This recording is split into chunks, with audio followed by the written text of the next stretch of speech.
தள்ளுபடி அத்தனை பேரும் அல்லம்படி 6 முதல் 60% வரை ஆடி தள்ளுபடியுடன் super Saravana stores, Chennai, Madurai, Kovai.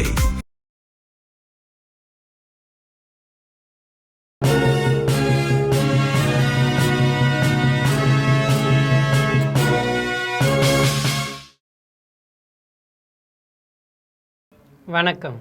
GeM செய்திகளுக்காக சதீஷ் ராஜகோபால். இந்திய நேரப்படி மதியம் 1:30 மணி செய்திகள்.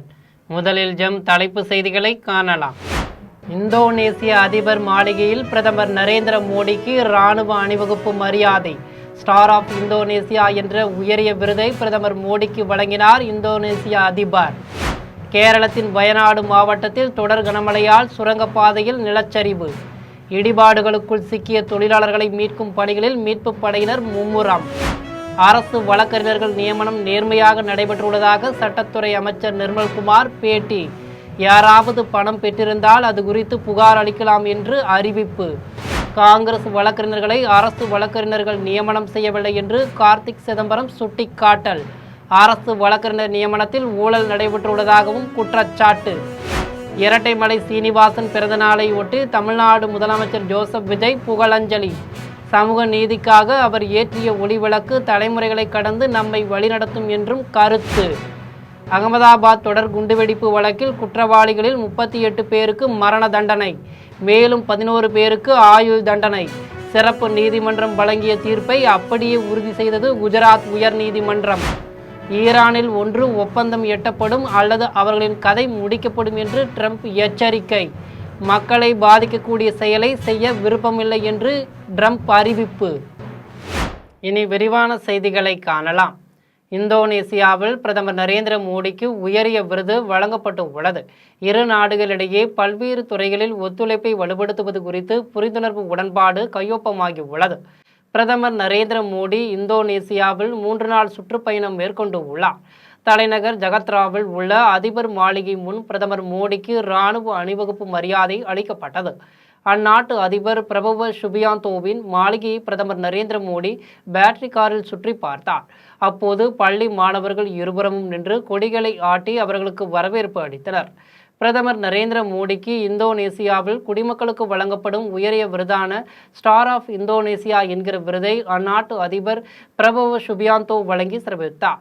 இரு நாடுகளிடையான உறவை வலுப்படுத்துவதில் பங்காற்றியதற்காக இந்த விருது வழங்கப்பட்டு உள்ளது.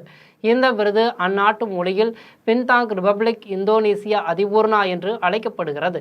இந்தோனேசியா அதிபர் மாளிகையை சுற்றி பார்த்த பிரதமர் மோடி அதிபரின் முன்னிலையில் வருகை பதிவேட்டில் கையொப்பமிட்டார். இந்திய பிரதமர் நரேந்திர மோடி, இந்தோனேசிய அதிபர் பிரபவ சுபியாந்தோ ஆகியோர் தலைமையில் இரு நாடுகளிடையே பல்வேறு துறைகளில் ஒத்துழைப்பை வலுப்படுத்துவது குறித்து பேச்சு நடைபெற்றது. இந்த பேச்சில் பங்கேற்ற இந்தோனேசிய பிரதிநிதிகளை பிரதமர் மோடிக்கு அந்நாட்டு அதிபர் அறிமுகம் செய்து வைத்தார். இந்த பேச்சில் பிரதமர் நரேந்திர மோடி தலைமையில் இந்திய குழுவில் வெளியுறவு செயலர் விக்ரம் மிஸ்ரி, செய்தி தொடர்பாளர் ரன்தீர் ஜெய்ஸ்வால், தேசிய பாதுகாப்பு ஆலோசகர் அஜித் தோவல் உள்ளிட்டோர் இடம்பெற்றிருந்தனர். இரு நாடுகள் இடையே பல்வேறு துறைகளில் ஒத்துழைப்பை மேலும் வலுப்படுத்துவது குறித்து புரிந்துணர்வு உடன்பாடுகள் கையொப்பமாகின. அதை இருநாட்டு உயர்நிலை அதிகாரிகளும் பரிமாறிக்கொண்டனர்.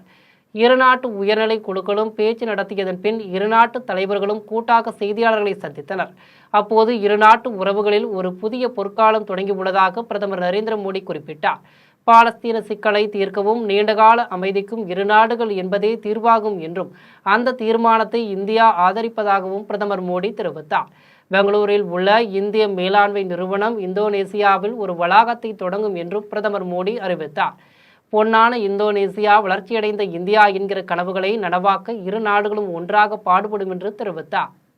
கேரளத்தின் வயநாடு மாவட்டம் கல்லாடி அருகே சுரங்கப்பாதை பணிகள் நடைபெற்றும் பகுதியில் கனமழையால் நிலச்சரிவு ஏற்பட்டதில் 15க்கும் மேற்பட்ட தொழிலாளர்கள் உள்ளே சிக்கியுள்ளனர்.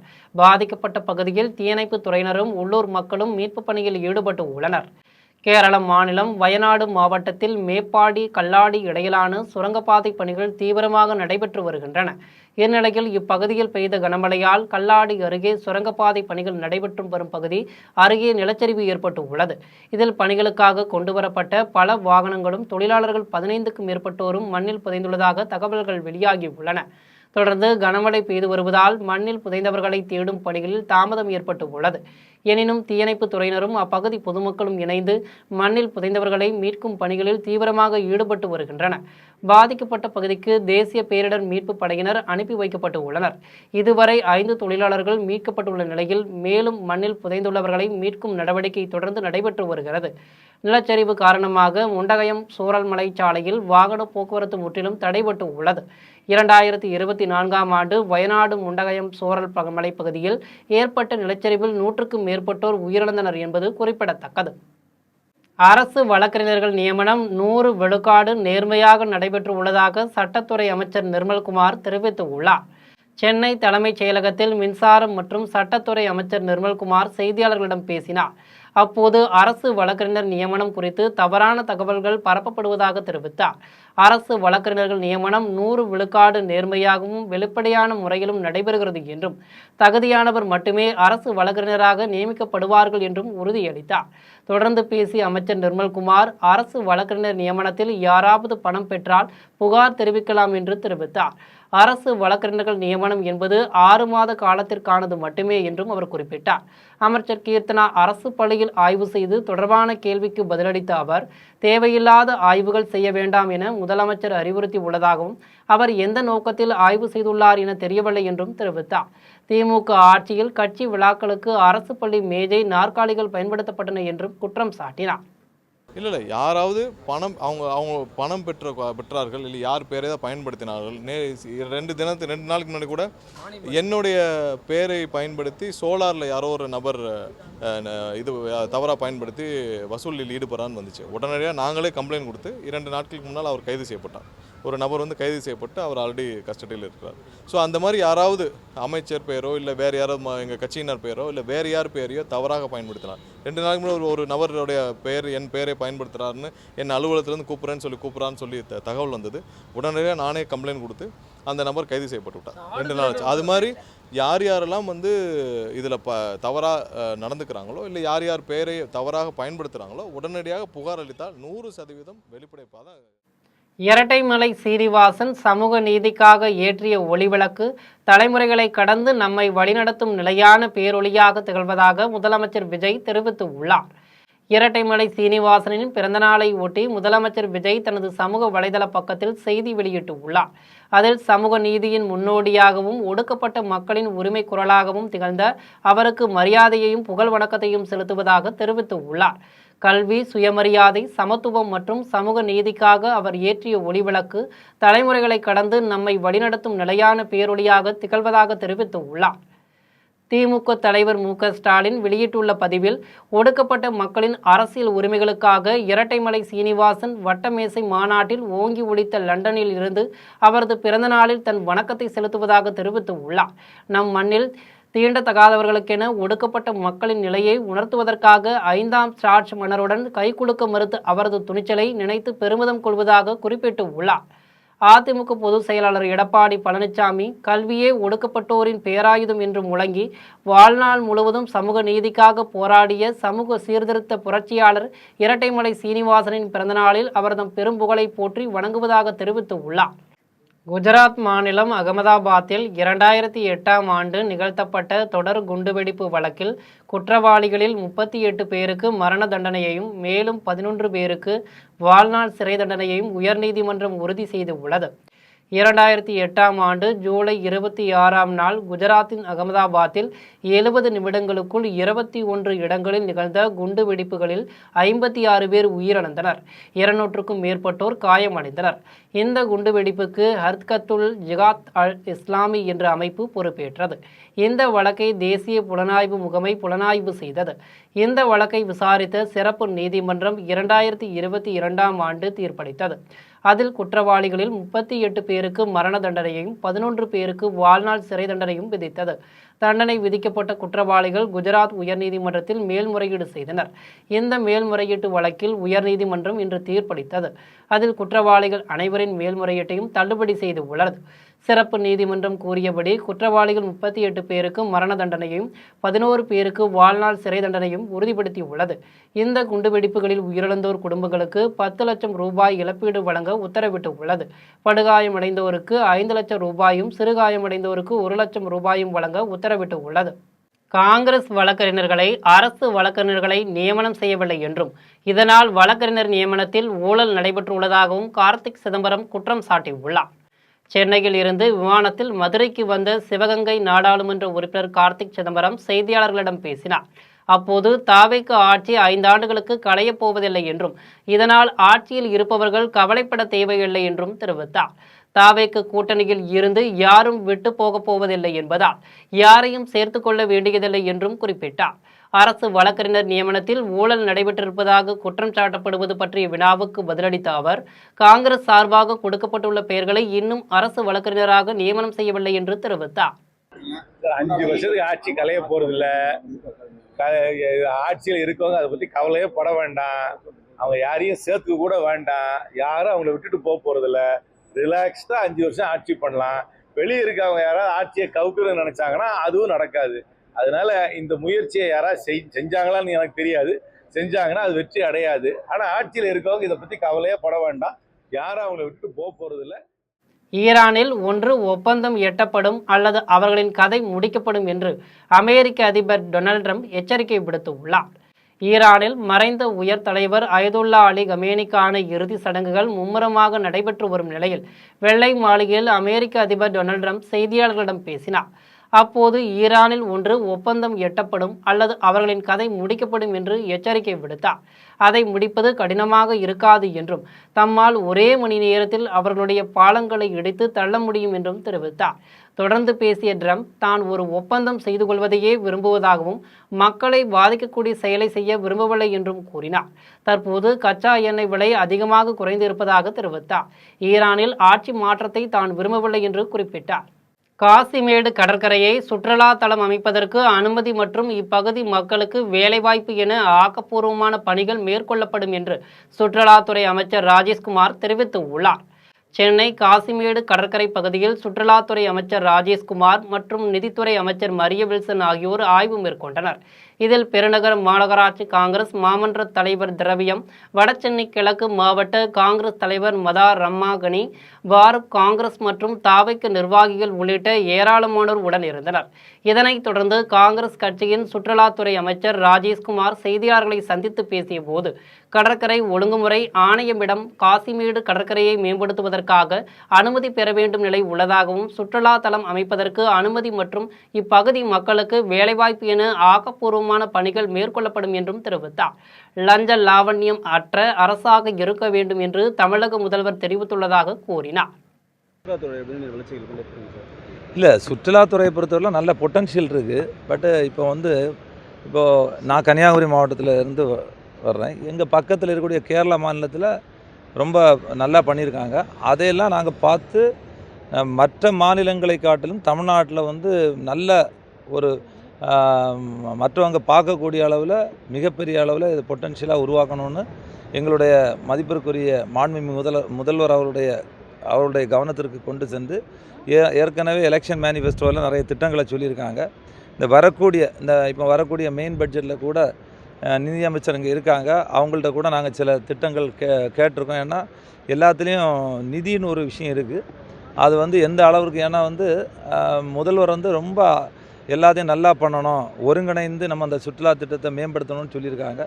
அந்த அடிப்படையில் கண்ணும் கருத்துமா கவனத்தோடு இருந்து எங்கெங்கே மேம்படுத்த முடியுமோ, அது ஒருவேளை டெம்பிள் டூரிசமாக இருக்கலாம், இல்லைனா மற்ற டூரிசமாக எல்லாத்தையும் மேம்படுத்துவதற்கான சூழ்நிலை நாங்கள் ஏற்படுத்துவோம் என்பதை இந்த நேரத்தில் நான் தெரிவித்துக் கொள்கிறேன். சின்னமோசூர் பகுதியில் 12,51,000 ரூபாய் மதிப்பீட்டில் கட்டப்பட்ட பகுதி நேர நியாய விலைக் கடையை அமைச்சர் காந்திராஜ் திறந்து வைத்துள்ளார். ராணிப்பேட்டை மாவட்டம் சின்னமோசூர் பகுதியில் ஊரக வளர்ச்சி மற்றும் ஊராட்சி துறையின் சார்பில் மகாத்மா காந்தி தேசிய ஊரக வேலை உறுதி திட்டத்தின் கீழ் 12,51,000 ரூபாய் மதிப்பீட்டில் கட்டப்பட்டுள்ள பகுதி நேர நியாய விலைக் கடை திறப்பு விழா நடைபெற்றது. இதில் மாவட்ட ஆட்சியர் பிரியா ரவிச்சந்திரன் தலைமை வகித்தார். இந்நிகழ்ச்சிக்கு சிறப்பு அழைப்பாளராக கூட்டுறவுத்துறை அமைச்சர் காந்திராஜ் கலந்து கொண்டு பகுதி நேர நியாய விலைக் கடை திறந்து வைத்து குடும்ப அட்டைதாரர்களுக்கு அரிசி, சர்க்கரை உள்ளிட்ட உணவுப் பொருட்களை வழங்கினார். இந்நிகழ்வில் மாவட்ட வருவாய் அலுவலர் பேபி இந்திரா, வருவாய் கோட்டாட்சியர் ரமேஷ், வட்டாட்சியர் வரலட்சுமி உள்ளிட்ட ஏராளமானோர் கலந்து கொண்டனர். தமிழக வெற்றிக் கழக அரசு ராக்கெட் வேகத்தில் குதிரை பேரத்தை நடத்தி கொண்டிருப்பதாக அதிமுக சட்டமன்ற உறுப்பினர் அக்ரி கிருஷ்ணமூர்த்தி குற்றம் சாட்டியுள்ளார். திருவண்ணாமலை மாவட்டத்தில் அக்ரி கிருஷ்ணமூர்த்தி தனது கட்சி அலுவலகத்தில் செய்தியாளர்களை சந்தித்தார். அப்போது பேசிய அவர், அதிமுக சார்பில் இரட்டை இலை சின்னத்தில் போட்டியிட்டு வெற்றி பெற்ற 6 சட்டமன்ற உறுப்பினர்களும் தங்களை தேர்ந்தெடுத்த தொகுதி மக்களுக்கு துரோகம் செய்துவிட்டு விலை போய் உள்ளதாக குற்றம் சாட்டினார். ஆட்சி அதிகாரத்தில் உள்ள தமிழக வெற்றிக் கழக அரசு பொதுமக்களின் பிரச்சனைகளுக்கு குதிரை வேகத்தில் நடவடிக்கை எடுப்போம் என்று கூறிவிட்டு தற்போது ராக்கெட் வேகத்தில் குதிரை பேரத்தை நடத்தி கொண்டிருப்பதாக விமர்சித்தார். எனவே இடைத்தேர்தல் அல்ல, நாடாளுமன்ற தேர்தல் என எதுவாக இருந்தாலும் ஆட்சி அதிகாரத்தில் இருப்பவர்களுக்கு பொதுமக்கள் தகுந்த பாடம் புகட்டுவார்கள் என்று தெரிவித்தார்.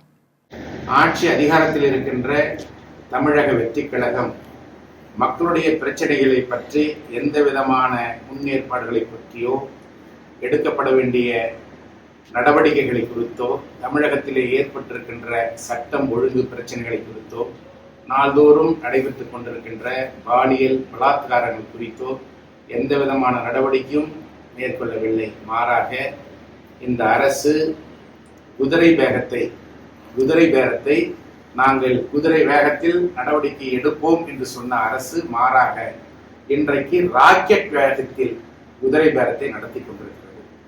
எதிர்க்கட்சியாக இருந்தாலும் உங்களுக்கான பணிகளை தன்னால் முடிந்த அளவிற்கு தொடர்ந்து செய்து தருவேன் என்று திமுக சட்டமன்ற உறுப்பினர் ராமச்சந்திரன் உறுதியளித்து உள்ளார்.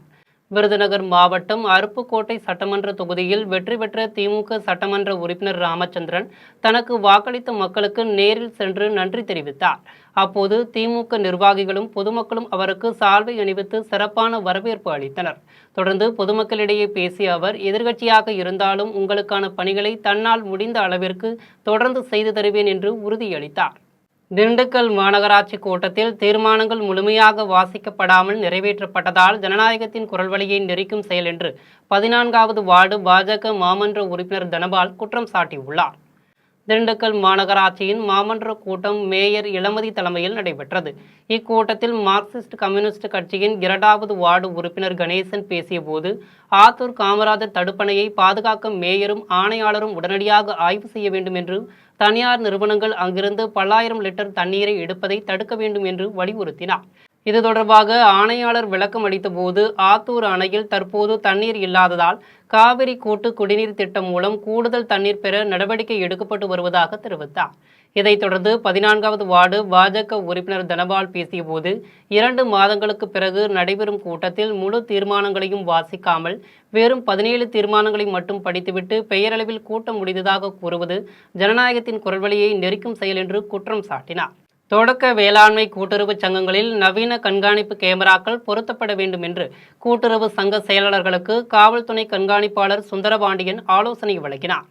தூத்துக்குடி மாவட்டம் விளாத்திக்குளத்தில் உள்ள தனியார் திருமண மண்டபத்தில் காவல் துணை கண்காணிப்பாளர் சுந்தரபாண்டியன் தலைமையில் தொடக்க வேளாண்மை கூட்டுறவு சங்கங்களின் செயலாளர்களுக்கான ஆலோசனைக் கூட்டம் நடைபெற்றது. இக்கூட்டத்தில் காவல் துணை கண்காணிப்பாளர் சுந்தரபாண்டியன் பேசியபோது, அனைத்து கூட்டுறவு சங்கங்களுக்கும் இரவு காவலர் கண்டிப்பாக நியமிக்க வேண்டும், நவீன கண்காணிப்பு கேமராக்கள் பொருத்தப்பட வேண்டும் என்பது உள்ளிட்ட பல்வேறு பாதுகாப்பு ஏற்பாடுகள் குறித்து ஆலோசனைகளை வழங்கினார். இதில் ஆய்வாளர் சுதாகர், உதவி ஆய்வாளர்கள் நாராயணன், செந்தில் வேல்முருகன், தொடக்க வேளாண்மை கூட்டுறவு சங்க செயலாளர்கள் உள்ளிட்டோர் கலந்து கொண்டனர். அருப்புக்கோட்டை தேவாங்கர் மகளிர் மேல்நிலைப் பள்ளி மாணவிகள் கீழடி மற்றும் பெருணை அகழாய்வுகளில் கண்டெடுக்கப்பட்ட தொல்பொருட்களின் 3D மாதிரிகளை உருவாக்கியுள்ளனர். விருதுநகர் மாவட்டம் அருப்புக்கோட்டை தேவாங்கர் மகளிர் மேல்நிலைப்பள்ளி மாணவிகள் நேரடி வரலாற்று அனுபவம் கீழடி ஒளி வழிகாட்டி என்ற சமூக பயனுள்ள கல்வி கருவியை உருவாக்கியுள்ளனர். ஆசிரியர்கள் இந்துமதி, மனோன்மணி மற்றும் வெங்கடேஷ் ஆகியோரின் வழிகாட்டுதலுடன் இந்த கருவியை மாணவிகள் லிதன்யாஸ்ரீ மற்றும் திவ்ய தர்ஷனா வடிவமைத்து உள்ளனர். இதில் கீழடி மற்றும் பெருணை அகழாய்வில் கண்டெடுக்கப்பட்ட மண் பானைகள், மணிகள், விளையாட்டு பொருட்கள் உள்ளிட்டவற்றின் 3D மாதிரிகளை உருவாக்கி அவற்றில் டச் சென்சார் பொருத்தப்பட்டு உள்ளது. இதுகுறித்து மாணவி திவ்ய தர்ஷனா பேசிய போது, கண் பார்வையற்றோருக்கு உதவும் வகையில் இந்த கருவியை கண்டுபிடித்து உள்ளதாக தெரிவித்தார். இந்த கருவியை கீழடி மற்றும் பெருணை அருங்காட்சியகத்தில் வைப்பதற்கு தமிழ்நாடு அரசு அனுமதி அளிக்க வேண்டும் என்று கோரிக்கை விடுத்துள்ளார். கரூர் பேருந்து நிலையத்தில் விதிமுறைகளுக்கு புறம்பாக வைக்கப்பட்டிருந்த கடை ஆக்கிரமிப்புகள் மற்றும் பொருட்களை மாநகராட்சி நிர்வாகம் அகற்றியுள்ளது. கரூர் பேருந்து நிலையத்தில் மாநகராட்சி அலுவலர் தலைமையில் ஊழியர்கள் விதிமுறைகளுக்கு புறம்பாக வைக்கப்பட்டிருந்த கடை ஆக்கிரமிப்புகள் மற்றும் பொருட்களை அகற்றினர். முன்னதாக கடை உரிமையாளர்களுக்கு எச்சரிக்கை விடுக்கப்பட்டிருந்த நிலையிலும் விதிமீறல் தொடர்ந்ததால் இந்த நடவடிக்கை மேற்கொள்ளப்பட்டதாக மாநகராட்சி நிர்வாகம் தரப்பில் தெரிவிக்கப்பட்டது. ஆக்கிரமிப்புகள் அகற்றப்பட்டதன் மூலம் பேருந்து நிலைய வளாகம் சீராகி பயணிகள் இடையூறின்றி நடமாட வழிவகை ஏற்பட்டுள்ளதாக பொதுமக்கள் தெரிவித்துள்ளனர். மேலும் விதிமுறைகள் மீறி மீண்டும் ஆக்கிரமிப்புகள் செய்தால் கடும் நடவடிக்கை எடுக்கப்படும் என மாநகராட்சி நிர்வாகம் எச்சரித்துள்ளது. 100 நாள் வேலைவாய்ப்பு திட்டத்தில் முறைகேட்டில் ஈடுபட்ட அதிகாரிகள் மீது நடவடிக்கை எடுக்க கோரி பணியாளர்கள் திண்டுக்கல் மாவட்ட ஆட்சியரிடம் புகார் மனு அளித்துள்ளனர். திண்டுக்கல் மாவட்டம் பாடியூர் பகுதியைச் சேர்ந்த பெண்கள் திண்டுக்கல் மாவட்ட ஆட்சியரிடம் 100 நாள் வேலைவாய்ப்பு திட்டத்தில் முறைகேடு நடப்பதாக புகார் மனு அளித்துள்ளனர். இதன் பின்னர் பெண்கள் புகார் மனு குறித்து செய்தியாளர்களிடம் பேசிய போது ஊராட்சி செயலாளர் கருப்பையா 50க்கும் மேற்பட்டவர்கள் பெயரில் 100 நாள் வேலைவாய்ப்பு அட்டை தயார் செய்து அவர்கள் பணிக்கு வராமலே பணத்தை முறைகேடு செய்துள்ளதாக குற்றம் சாட்டினார். பணி கேட்கும் பெண்களுக்கு வேலைவாய்ப்பு வழங்கப்படுவதில்லை என்றும் தங்களுக்கெல்லாம் மாதத்திற்கு 7 நாட்கள் கூட பணி கொடுக்காமல் இழுத்தடிப்பதாக தெரிவித்தார். தொடர்ந்து 100 நாள் வேலைவாய்ப்பில் முறைகேட்டில் ஈடுபட்டு வரும் அதிகாரிகள் மீது நடவடிக்கை எடுக்க வேண்டும் என மாவட்ட ஆட்சியரிடம் புகார் மனு வழங்கியதாக கூறினார். அவங்க அதாவது மனுவை வாங்கிட்டு எங்களோட நம்பர் வாங்கினாங்க, கூப்பிட்டு சொல்கிறோம் அப்படின்னாங்க. இப்போ வரைக்கும் எந்த நடவடிக்கையும் இல்லை. இவங்க பையன் போய் அந்த மாதிரி பண்ணுறீங்க, நீங்கள் வீட்டில் இருக்கவங்களெல்லாம் ஃபோட்டோ எடுக்கிறீங்க, லொக்கேஷன் கொண்டு போய் எடுக்கிறீங்கன்னு சொல்லி இவங்க பையன் கேட்டதுக்கு வந்து விரட்டிட்டு போயிருக்காங்க. அந்த பையனை ஏதாவது பண்ணிடுவோன்னு மிரட்டிட்டு போயிருக்காங்க. அதனால தான் நாங்கள் இப்போ இங்கே வந்து இன்ஃபார்ம் பண்ண வந்தோம். எங்களுக்கு அவங்கள வந்து பணி நீக்கம் செஞ்சு நல்ல ஒருத்தரை போட்டு கொடுக்கணும். எங்களுக்கு நிரந்தரமாக வேலை வேணும். ஒகேனக்கல்லில் உள்ள ஆபத்தான பாறைகளில் சுற்றுலா பயணிகள் சிலர் அமர்ந்து மது அருந்துவதால் ஏற்படும் அசம்பாவிதங்களை தடுக்க காவல்துறையினர் உரிய நடவடிக்கை எடுக்க வேண்டும் என சமூக ஆர்வலர்களும் பொதுமக்களும் கோரிக்கை விடுத்துள்ளனர். தருமபுரி மாவட்டம் ஒகேனக்கல்லில் தடை செய்யப்பட்ட இடங்கள் மற்றும் செங்குத்தான பாறை முனைகளில் அமர்ந்து சுற்றுலா பயணிகள் சிலர் பகிரங்கமாக மது அருந்தி வருகின்றனர்.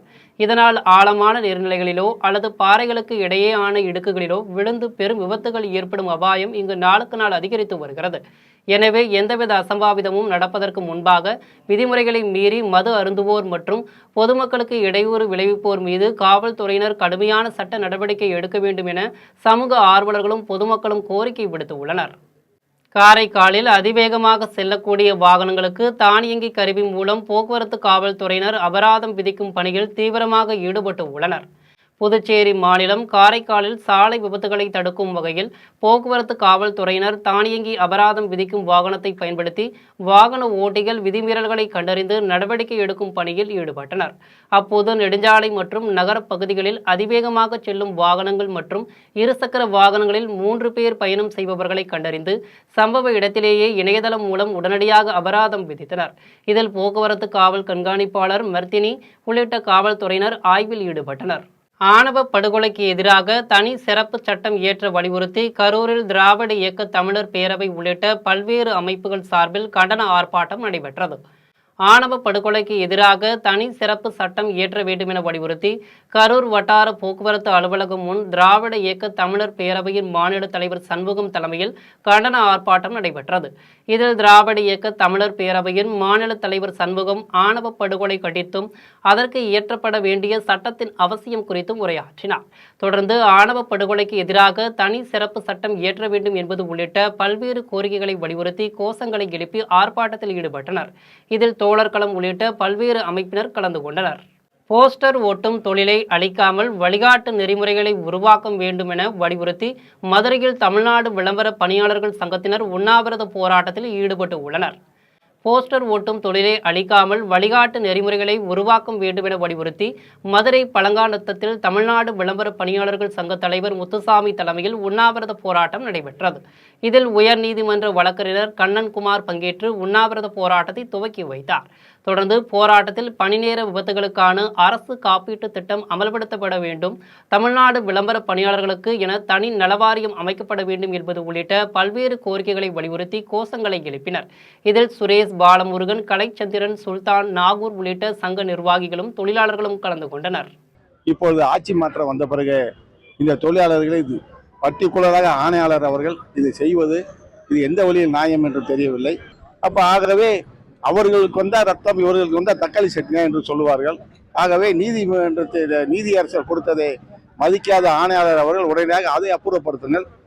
சீர்காழி அருகே உள்ள மங்கைமடம் கிராமத்தில் ஆட்டோ கவிழ்ந்து விபத்துக்குள்ளானதில் ஒருவர் சம்பவ இடத்திலேயே பரிதாபமாக உயிரிழந்து உள்ளார்.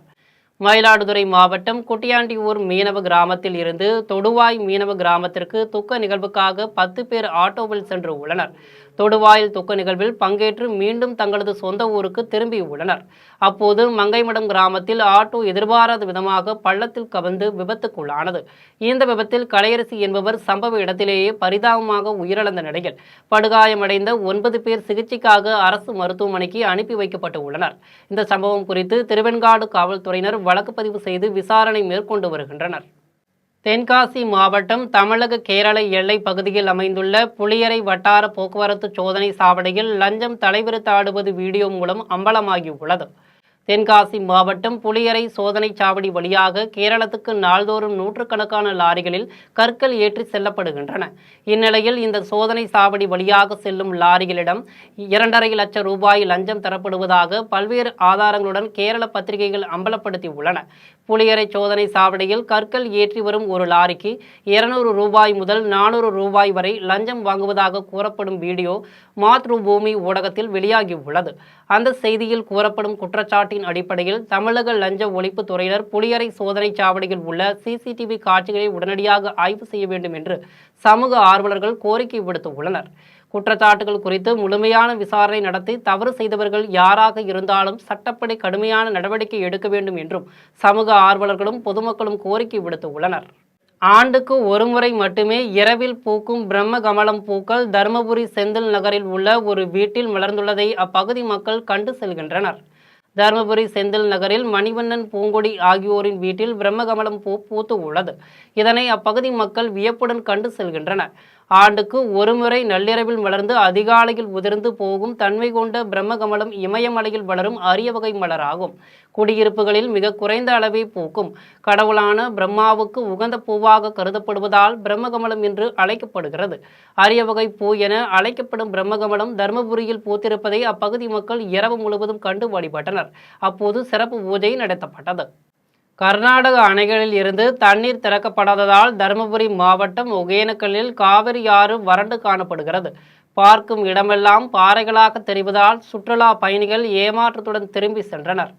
தமிழகத்தின் முக்கிய சுற்றுலா தலங்களில் ஒன்றான ஒகேனக்கல்லுக்கு பல்வேறு மாவட்டங்களில் இருந்தும் கர்நாடகம், ஆந்திரம், கேரளம் உள்ளிட்ட மாநிலங்களில் இருந்தும் நாள்தோறும் ஏராளமான சுற்றுலா பயணிகள் வந்து செல்வர். ஒகேனக்கல்லுக்கு வரும் சுற்றுலா பயணிகள் அருவிகளில் குளித்தும் காவிரி ஆற்றில் பரிசலில் சவாரி செய்தும் ஆற்றின் இயற்கை எழிலை கண்டும் மகிழ்வர். இந்த ஆண்டு ஒகேனக்கல் காவிரி ஆற்றில் நீர்வரத்து இல்லாததால் ஆறு வறண்டு காணப்படுகிறது. இதன் காரணமாக மெயினருவி, சினியருவி, ஐந்தருவி, ஐபர்பாணி அருவிகளில் தண்ணீர் இல்லாமல் சுற்றுலா பயணிகள் கண்டு மகிழும் இடங்கள் அனைத்தும் பாறைகளாக காட்சியளித்தன. இதனால் ஒகேனக்கல்லுக்கு வரும் சுற்றுலா பயணிகள் ஏமாற்றத்துடன் திரும்பி சென்றனர். காவிரி ஆற்றில் நீர்வரத்து குறைந்ததால் சுற்றுலா பயணிகளின் வருகை நாளுக்கு நாள் குறைந்து வருகிறது. இதனால் சுற்றுலாவை நம்பி வாழும் பரிசல் ஓட்டிகள், மசாஜ் தொழிலாளர்கள், சமையல் தொழிலாளர்கள், கடை வணிகர்கள் உள்ளிட்ட 3000க்கும் மேற்பட்ட குடும்பங்கள் போதிய வருமானமின்றி சிரமத்திற்கு உள்ளாகி உள்ளனர். பொதுவாக ஆண்டுதோறும் ஜூன் மாதம் முதல் விளிக்குண்டு வழியாக ஒகேனக்கல்லுக்கு வரும் நீர் படிப்படியாக அதிகரித்து அதிகபட்சமாக 2 லட்சம் முதல் 3 லட்சம் கன அடி வரை உயர்வது வழக்கம். ஆனால் இந்த ஆண்டு கேரள மாநிலம், வயநாடு, கர்நாடக மாநிலம், குடகு ஆகிய காவிரி நீர்பிடிப்பு பகுதிகளில் போதிய மழை பெய்யாததால் கபினி மற்றும் கிருஷ்ணா ராஜசாகர் அணைகளில் நீர்மட்டம் குறைந்து உள்ளது. இதன் காரணமாக கர்நாடகத்தில் இருந்து தமிழகத்திற்கு போதிய அளவில் தண்ணீர் திறக்கப்படாததால் ஒகேனக்கல் காவிரி ஆறு வறண்டு காணப்படுகிறது.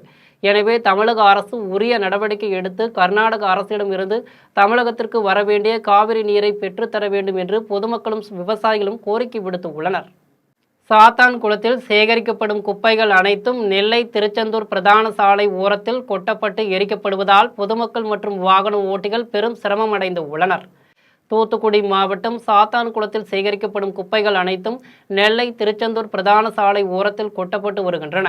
இந்நிலையில் இங்கு கொட்டப்படும் குப்பைகளுக்கு அவ்வப்போது தீ வைக்கப்படுவதால் அதிலிருந்து வெளியாகும் நச்சு புகையானது அருகில் உள்ள குடியிருப்பு பகுதிகளுக்குள் புகுந்து பொதுமக்களை பெரும் சிரமத்திற்கு உள்ளாகுகிறது. இது மட்டுமின்றி குப்பை கிடங்கில் இருந்து வெளியாகும் புகை சாலையை முழுமையாக மறைப்பதால் அப்பகுதியில் செல்லும் வாகன ஓட்டிகள் எதிரே வரும் வாகனங்கள் தெரியாமல் விபத்துக்குள்ளாகும் நிலை ஏற்பட்டு உள்ளது. எனவே மக்கள் நடமாட்டம் மிகுந்த பிரதான சாலை ஓரம் குப்பைகளை கொட்டுவதை பேரூராட்சி நிர்வாகம் உடனடியாக நிறுத்த வேண்டும் என்று பொதுமக்கள் கோரிக்கை விடுத்துள்ளனர். அங்கு வளமீட்பு பூங்கா அமைத்து மாவட்ட நிர்வாகமும் பேரூராட்சி நிர்வாகமும் போர்க்கால அடிப்படையில் நடவடிக்கை எடுக்க வேண்டும் என்றும் வலியுறுத்தினர். செங்கல்பட்டு மாவட்டம் திருக்கழுக்குன்றம் அருகே அனுமதியின்றி ஏரியில் இருந்து மணல் எடுத்துச் சென்ற லாரியை பொதுமக்கள் சிறைபிடித்து உள்ளனர். செங்கல்பட்டு மாவட்டம் திருக்கழுக்குன்றம் அடுத்த குளிபாந்தன் மண்டலத்தில் உள்ள ஏரியில் அரசின் அனுமதியின்றி லாரியில் மணல் எடுத்துச் சென்றனர். இந்த தகவலை அடுத்து ஊர் மக்கள் 50க்கும் மேற்பட்டோர் மண் ஏற்றி சென்ற கனரக லாரியையும் மண்வெட்டி அனுப்பிய பொக்லைன் இயந்திரத்தையும் சிறைபிடித்தனர். ஓட்டுநர்களிடம் இங்கு மண் எடுக்கக்கூடாது என கூறி வாக்குவாதத்தில் ஈடுபட்டனர். மாமல்லபுரம் அருகே கிழக்கு கடற்கரை சாலை விரிவாக்க பணிக்காக சுற்றுப்புறங்களில் இருந்து அரசின் அனுமதியோடு மணல் எடுத்துச் சென்று சமன் செய்யும் பணியை தனியார் சாலை மேம்பாட்டு நிறுவனம் மேற்கொண்டு வருகிறது. அதற்காக மாவட்ட ஆட்சியரின் அனுமதி கடிதம் பெற்று தனியார் நிறுவனங்கள் பேரில் மணல் எடுத்துச் செல்கின்றன. அதேபோன்று இந்த ஊராட்சியில் மணல் எடுக்கலாம் என்ற அறிவிப்பாணையை மாவட்ட நிர்வாகம் வழங்கவில்லை என கூறப்படுகிறது. டெண்டர் விடுவதற்கு முன் அப்பகுதியில் உள்ள பொதுமக்களிடம் கருத்து கேட்கவில்லை என தெரிவித்தனர். ஏரியில் மண் எடுத்த பகுதி ஆழமாக காணப்படுவதால் அதற்கு நேர் எதிரே உள்ள பள்ளி மாணவர்கள் மழைக்காலங்களில் இங்கு செல்ல நேரிட்டால் உயிரிழப்புகள் ஏற்படும் அபாயம் உள்ளதாக பொதுமக்கள் அச்சம் தெரிவித்துள்ளனர். வணக்கம். செங்கல்பட்டு மாவட்டம் திருக்கழுக்குன்றம் தாலுகா குழிப்பாந்தனல் கிராமத்திலேருந்து பேசுகிறேன். இப்போ பார்த்தீங்கன்னா இங்கே ஏரியில் பார்த்தீங்கன்னா இந்த 5 ஆண்டில் பார்த்தீங்கன்னா 5வது முறையாக அங்கே மண் எடுத்துகிட்டு இருக்காங்க. இங்கே ஏன் மண் எடுக்கிறாங்க, என்ன ஜிஓவில் பாஸ் பண்ணியிருக்கு, நாங்கள் ஒரு வாரமாக எங்கள் ஊர் விஓ கிட்டேயும் துணைத் தலைவர், வார்டு நம்பர் எல்லார்கிட்டையும் கேட்டோம். யார்கிட்டையுமே சரியான பதில் இல்லை. அதனால் பார்த்தீங்கன்னா இன்றைக்கி மக்கள் குறை தீர்ப்பு முகாம் திங்கட்கிழமை கலெக்டர் ஆஃபீஸில் நடந்தது. மயிலாடுதுறை அருகே 70 வருடங்களாக குடியிருக்கும் வீட்டை வேலி அடைத்து ஆக்கிரமித்தவர்கள் மீது நடவடிக்கை எடுக்க கோரி மாவட்ட ஆட்சியரிடம் மனு அளித்தும் அதிகாரிகள் இதுவரை எந்தவித நடவடிக்கையும் எடுக்கவில்லை என பாதிக்கப்பட்ட குடும்பத்தினர் குற்றம் சாட்டியுள்ளனர். மயிலாடுதுறை மாவட்ட ஆட்சியர் அலுவலகத்தில் நடைபெற்ற மக்கள் குறைதீர்க்கும் கூட்டத்திற்கு சட்டநாதபுரம் ஆற்றங்கரை தெருவைச் சேர்ந்த கோவிந்தசாமி என்பவர் தனது மனைவி ராஜலட்சுமி, மகன் ராஜ்குமாருடன் சென்றுள்ளார். அங்கு சென்றுள்ள குடும்பத்தினர் கூட்டத்தில் பங்கேற்காமல் இடப்பிரச்சனைக்கு நடவடிக்கை எடுக்க கோரி மாவட்ட ஆட்சியரிடம் 3 முறை மனு அளித்தும் இதுவரை அதிகாரிகள் நேரில் வந்து எந்த ஒரு நடவடிக்கையும் எடுக்கவில்லை என கூறி கடுமையாக கூச்சலிட்டு தங்கள் வேதனையை வெளிப்படுத்தினர். அப்போது பாதுகாப்பு பணியில் இருந்த காவல்துறையினர் அவர்களிடம் பேச்சுவார்த்தையில் ஈடுபட்டனர். அதில் இடப்பிரச்சனைக்கு தீர்வு ஏற்படுத்தி தரவில்லை என்றால் இங்கே உயிரை விடுவேன் என்று குடும்பத்தில் எச்சரிக்கை விடுத்தனர். தொடர்ந்து ராஜலட்சுமி மயங்கி விழுந்த நிலையில் காவல்துறையினர் அவருக்கு தண்ணீர் கொடுத்து மயக்கத்தை தெளிய வைத்தனர். இச்சம்பவம் அப்பகுதியில் பெரும் பரபரப்பை ஏற்படுத்தியது. கிட்டத்தட்ட அந்த இடத்த ஒரு 4 பார்ட்டி வாங்கினாங்க. இதுக்கு முன்னாடி 4 பார்ட்டி வாங்கி அவங்க கை மாறி போயிட்டாங்க. இதுக்கு முன்னாடி எங்க பிரதர் ஒருத்தர் வச்சிருந்தாரு. அவரும் இந்த இடத்த ஒருங்கிணைச்சு நான் வச்சிருக்கிற வேலி வரையும் தான் சுந்தருங்கிறவரு வச்சிருந்தாரு. அவர் நான் இந்த இடம் வரையும் தான் அளந்து கொடுத்துருக்கேன், இவங்களுக்கு நான் பேசிக்கிறேன் அப்படின்னு சொல்லி இப்போ இடம் வாங்கியிருக்காங்களே இந்த நெல்லை கருப்பட்டி காப்பி சொந்தமான அந்த கோபாலகிருஷ்ணன்ங்கிறவர், அதுக்கு பண்ண வேலை பார்க்குறவர் விசுங்கிறவர்கிட்ட கொடுத்துட்டே சொல்லிட்டு போயிட்டாங்க. அவங்க இப்போதைக்கு அவங்க என்ன பண்ணுறாங்கன்னா இந்த வீட்டை இடிச்சு கொடுங்க, எங்களுக்கு புழக்கத்தில் எங்கள் பட்டாளம் இருக்குது அப்படின்னு சொல்லி இந்த வீட்டை இடிச்சு கொடுங்கன்னு சொல்லிட்டு நாங்கள் குடிக்கிற குடித்தண்ணியை மேலே கொண்டு வேலி வச்சு அடைச்சி ஃபுல்லாக எல்லாத்தையும் கவர் பண்ணி நாங்கள் அங்கேயும் இங்கேயும் நகராத அளவுக்கு ஒரு மிகப்பெரிய ஒரு ஜாதிய வன்கொடுமை செஞ்சு எங்களுக்கு மன உளைச்சலுக்கு ஆளாக்குறாங்க. சென்னை குரோம்பேட்டை அருகே பச்சைமலை பகுதியில் புகைப்படம் எடுக்கும் பெண் கலைஞர்கள் மற்றும் காதல் ஜோடிகளை குல்லா அணிந்த மர்ம ஆள் அச்சுறுத்தியது பரபரப்பை ஏற்படுத்தியுள்ளது. சென்னை குரோம்பேட்டை அருகே பச்சைமலை பகுதி உள்ளது. இதில் ஏராளமான பொதுமக்கள் நடைபயிற்சியும் மலையேற்ற பயிற்சியும் மேற்கொண்டு வருகின்றன. இங்கு சிவன் கோவில், முருகன் கோவில், அம்மன் கோவில் என 3 கோவில்களும் தனித்தனி பாதை வழியாக செல்லும் வகையில் அமைந்து உள்ளன. பச்சைமலையும் அதன் சுற்றுவட்டார பகுதிகளும் பாதுகாக்கப்பட்ட வனப்பகுதியாகவும் தொல்லியல் துறை கட்டுப்பாட்டிலும் உள்ளன. இங்கு இயற்கை வளங்கள் அப்படியே பாதுகாக்கப்படுவதால் அதிகப்படியான மூலிகை செடிகளும் பறவைகளும் பட்டாம்பூச்சிகளும் காணப்படுகின்றன. மலை உச்சியில் இருந்து பார்த்தால் சென்னையின் புறநகர் பகுதிகள் அழகாக தெரியும் என்பதால் புகைப்பட கலைஞர்களும் காதல் ஜோடிகளும் இங்கு வருவது வழக்கம். சில நாட்களாக இங்கு வரும் காதலர்களிடமும் புகைப்பட பெண் கலைஞர்களிடமும் குல்லா அணிந்த மர்ம ஆள் ஆபாச செய்கை காட்டுவதாக குற்றச்சாட்டு எழுந்துள்ளது. அதேபோல் பட்டாம்பூச்சிகளை படம் பிடிக்கும் போது புதருக்குள் ஒளிந்திருந்து திடீரென வெளியே வந்து அச்சுறுத்ததாகவும் குரோம்பேட்டை காவல் நிலையத்துக்கு புகார்கள் வந்தன. இதன் அடிப்படையில் சாதாரண உடையில் காவலர்கள் மலைப்பகுதியை கண்காணித்து வந்தனர். இந்நிலையில் சந்தேகத்துக்கிடம் பிரபலமான ஒருவரை காவல் நிலையத்துக்கு அழைத்து வந்து விசாரித்தனர். அவர் பெயர் சங்கர் என்பதும் இவர் காதலர்களிடமும் பெண்களிடமும் ஆபாச சைகை காட்டியதும் தெரிய வந்தது. இதையடுத்து அவர் மீது வழக்கு பதிந்த காவல்துறையினர் நீதிபதி முன் நிறுத்தி சிறையில் அடைத்தனர். செங்கல்பட்டு மாவட்டம் வண்டலூர் அடுத்த கீரப்பாக்கத்தில் இயந்திர கோளாறு காரணமாக ஹெலிகாப்டர் அவசரமாக தரையிறங்கியதால் பெரும் விபத்து தவிர்க்கப்பட்டு உள்ளது. சென்னை தாம்பரத்தில் உள்ள இந்தியன் விமானப்படைக்கு சொந்தமான ZA 1420 என்ற ஹெலிகாப்டர் பயிற்சியின் போது இயந்திர கோளாறு காரணமாக வண்டலூர் அடுத்த கீரப்பாக்கத்தில் அவசரமாக தரையிறங்கியது. கோளாறான ஹெலிகாப்டரை சரி செய்து மீட்டு செல்வதற்காக 3 ஹெலிகாப்டர்கள் ஒன்றன் பின் ஒன்றாக தரையிறங்கி கருவிகளை இறக்கிவிட்டு சென்றன. தொடர்ந்து ஹெலிகாப்டரில் இயந்திர கோளாறை சரி செய்யும் பணி நடைபெற்று வருகிறது. இதனை காண மக்கள் கூட்டமாக வந்ததால் அப்பகுதியில் பரபரப்பு ஏற்பட்டது. கன்னியாகுமரி அருகே நகை பணத்தை திருடிய கேரளாவைச் சேர்ந்த கொள்ளையனை காவல்துறையினர் கைது செய்து சிறையில் அடைத்து உள்ளனர். கன்னியாகுமரி மாவட்டம் புறாக்கோடு பகுதியைச் சேர்ந்தவர்கள் ராஜன் புஷ்பம் தம்பதியர். இவர்கள் கடந்த ஜனவரி மாதம் வீட்டை பூட்டிவிட்டு குடும்பத்துடன் உறவினர் வீட்டுக்கு சென்றிருந்தனர். இதன் பின்னர் இருவரும் வீட்டுக்கு திரும்பி வந்து பார்த்தபோது வீட்டின் கதவு உடைக்கப்பட்டு பீரோவில் இருந்த 14 பவுன் நகை 20,000 ரூபாய் ஆகியவை திருடப்பட்டு இருப்பதைக் கண்டு அதிர்ச்சி அடைந்தனர். இதுகுறித்து பளுகல் காவல்துறையினர் வழக்கு பதிவு செய்து விசாரணை மேற்கொண்டனர். விசாரணையின் முடிவில் நகை பணம் திருடிய கேரளாவைச் சேர்ந்த உன்னி கிருஷ்ணனை காவல்துறையினர் கைது செய்து சிறையில் அடைத்தனர். உன்னி கிருஷ்ணன் கொள்ளையடித்த நகை மற்றும் பணம் மூலம் கேரள மாநிலம் நெய்யாற்றின்கரை பகுதியில் 10 சென்ட் நிலம் வாங்கியது தெரிய வந்தது. இந்நிலையில் குடித்துறை நீதிமன்ற நீதிபதி சஜின்குமார் நிலத்தை கையகப்படுத்த காவல்துறையினருக்கு உத்தரவிட்டார். சேலம் மாவட்டம் தலைவாசல் அருகே திமுக பிரமுகர் கழுத்தை அறுத்து கொடூரமாக கொலை செய்யப்பட்டது குறித்து காவல்துறையினர் விசாரித்து வருகின்றனர். சேலம் மாவட்டம் தலைவாசல் அருகே வெள்ளையூரைச் சேர்ந்த மாணிக்கம் திமுகவில் மாவட்ட பிரதிநிதியாக இருந்தார். இவர் இரவு வழக்கம் போல் வீட்டின் வெளியே உறங்கிக் கொண்டிருந்தார். காலையில் குடும்பத்தினர் வெளியே வந்து பார்த்தபோது மாணிக்கம் கழுத்து அறுக்கப்பட்டு இரத்த வெள்ளத்தில் இறந்து கிடந்ததைக் கண்டு அதிர்ச்சி அடைந்தனர். இதுகுறித்து வீரகனூர் காவல்துறையினருக்கு தகவல் தெரிவித்தனர். அவர்கள் மாணிக்கம் உடலை கைப்பற்றி உடல் கூராய்விற்காக சேலம் அரசு மருத்துவமனைக்கு அனுப்பி வைத்தனர். திமுக பிரமுகர் மாணிக்கம் கழுத்தறுத்தப்பட்டு கொடூரமாக கொல்லப்பட்ட நிலையில் கொலைக்கான காரணங்கள் குறித்து காவல்துறையினர் விசாரித்து வருகின்றனர். கோவையில் சர்வதேச தரத்தில் கார் ரேசிங் பயிற்சி ஆகஸ்ட் 1 தகுதி தேர்வு நடைபெற உள்ளது.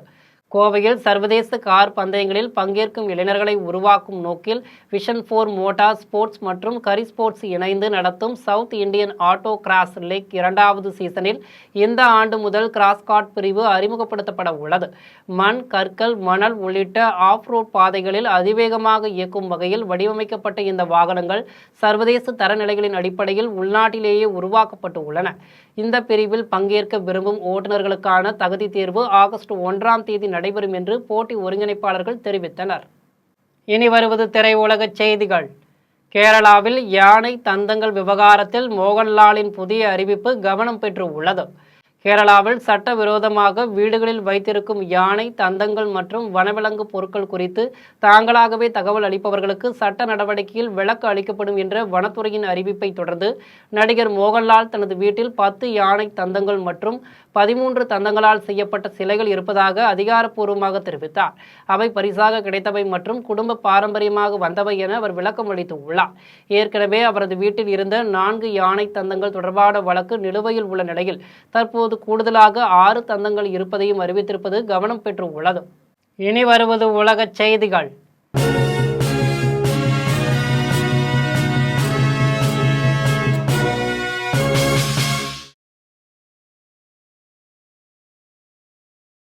ஓமன் வளைகுடா பகுதியில் சென்ற சரக்கு கப்பல்கள் மீது ஈரான் இராணுவம் ஏவுகணை தாக்குதல் நடத்தியுள்ளது. ஓமன் வளைகுடா பகுதியில் ஹார்முஸ் ஜலசந்தியை கடக்க முயன்ற 2 சரக்கு கப்பல்கள் மீது ஈரான் இராணுவம் ஏவுகணை தாக்குதல் நடத்தியுள்ளது. இந்த தாக்குதலில் ஏற்பட்ட பாதிப்புகள் குறித்த விவரம் இதுவரை வெளியாகவில்லை. ஆனால் இந்த தாக்குதலால் மத்திய கிழக்கில் மீண்டும் பதற்றம் ஏற்பட்டு உள்ளது. மேலும் இதனால் ஈரான் அமெரிக்கா இடையேயான போர் ஒப்பந்தம் பேச்சுவார்த்தையில் பிளவு ஏற்பட வாய்ப்பு உள்ளதாக கூறப்பட்டு உள்ளது. இனி வருவது விளையாட்டுச் செய்திகள்.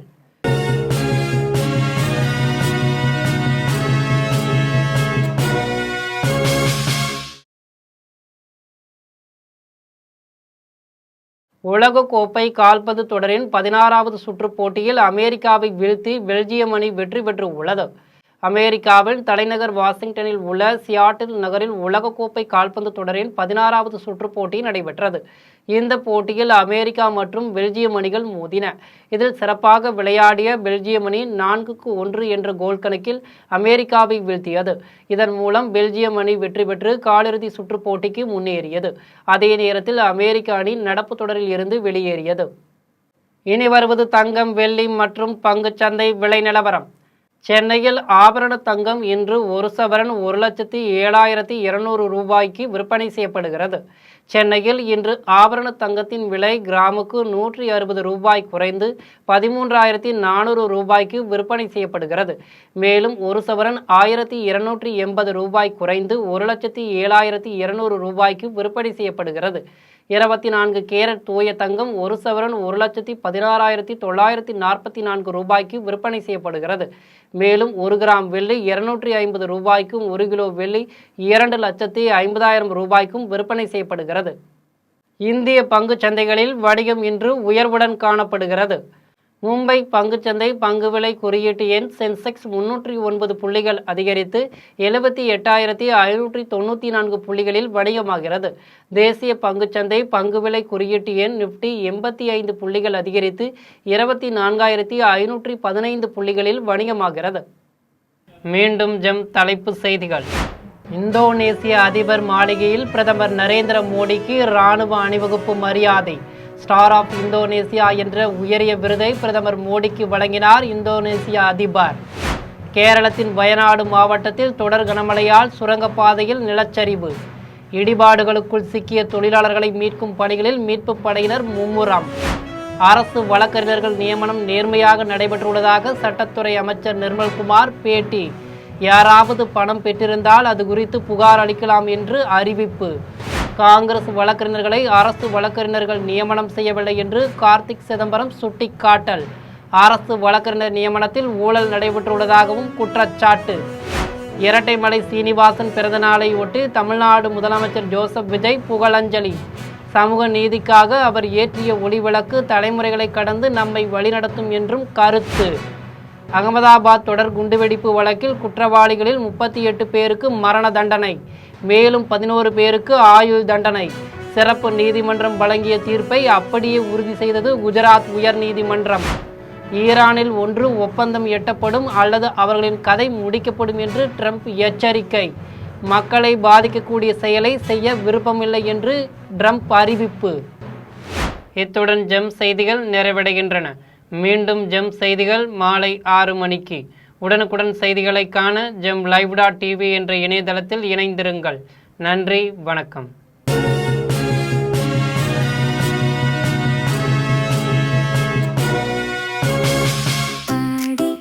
தள்ளுபடி அத்தனை பேரும் அல்லம்படி. 6 முதல் 60% வரை ஆடி தள்ளுபடியுடன் சூப்பர் சரவணா ஸ்டோர்ஸ், சென்னை, மதுரை, கோவை.